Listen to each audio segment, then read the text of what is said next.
Sekarang kita akan bicara tentang bagaimana Rasulullah SAW menyampaikan tentang berita-berita nubuat. Nubuat itu tentang berita besar yang terjadi dibawa oleh utusan.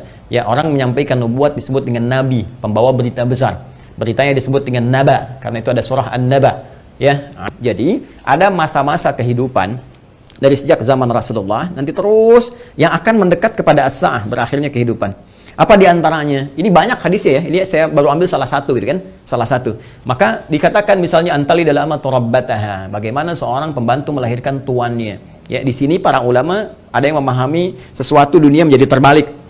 Ya, suatu dunia menjadi terbalik. Kalau kita lihat tekstual kan nggak mungkin. Oh, pembantu kok lahiran tuan, kan?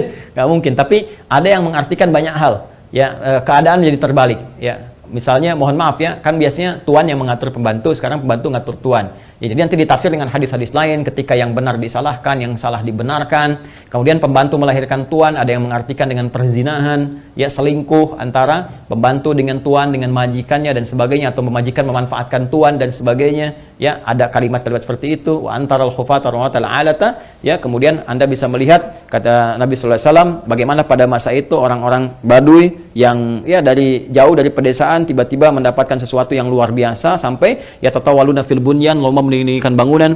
Ya, ini ada yang memahami bahwa orang yang biasanya mengembala kambing, artinya orang-orang yang desa dari jauh dari apa yang tidak terbiasa dengan hal-hal yang mewah, tiba-tiba sibuk dengan kemewahan-kemewahan. Ya, kemudian nanti ditafsir di hadis lain, orang-orang berlomba-lomba dalam urusan dunia, sampai orang-orang desa pun ada ikut-ikutan, ya, pengen terlibat dalam konteks dunia dan sebagainya, yang biasanya mereka hidup dalam keadaan-keadaan yang serba sederhana dan sebagainya. Jadi situasi-situasi ini situasi umum. Ya, nanti ada hadis terkait dengan banyak menyebar penyakit-penyakit yang menular, yang jarang ada obatnya dan sebagainya. Ini masih persoalan-persoalan umum yang dengan umum ini dialami oleh semua orang. Artinya mau ahli Quran, bukan ahli Quran, ya akan mengalami peristiwa ini. Ya, saat kebenaran mulai tertukar, saat macam-macam dan seterusnya lah. Ya, tapi alhamdulillah kita nanti masih dilindungi dengan hadirnya hadis-hadis lain. Ya, masih ada ulama-ulama. Walaupun nanti mesti hati-hati ketika ulama banyak yang diwafatkan Allah Subhanahu Wa Taala. Sekarang kurang lebih sudah di atas 400 dari situasi pandemi saja di Indonesia saja. Itu bukan yang kaleng-kaleng, itu ulama-ulama yang memang ahli pesantren, ahli dzikir, ahli ilmu dan sebagainya. Mesti hati-hati juga. Ya, alhamdulillah kita masih ada orang-orang yang istighfar, bangun di malam hari, orang-orang yang mendekat kepada Allah, orang-orang yang taubat, masih kita dilindungi oleh Allah. Ya, jadi keadaan-keadaan ini, tapi petunjuk-petunjuk ke arah ini sudah mulai terasa. Artinya, Nabi menyampaikan setelah kehidupan beliau akan dialami masa-masa ini.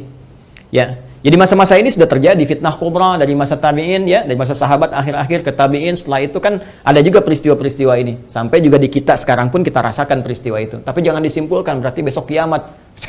Jumat lagi gitu ya. Nah, jangan ngambil kesimpulan gitu juga. Ada variabel-variabel lain yang harus kita pahami, tapi kita mesti waspada. Ini berupa fitnah. Ini yang saya maksudkan. Ini ujiannya. Ujiannya.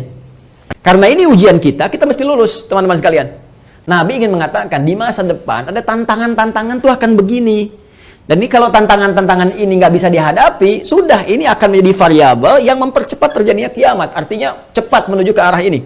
Ya, kalau orang udah nggak bisa dikendalikan, nggak ada orang jujur semua, orang semua berperilaku maksiat, orang semua berperilaku fahsya, mungkar dan sebagainya, ini mempercepat. Tapi kalau kita bisa lulus ujian-ujian ini, minimal rahmat Allah kita dapatkan.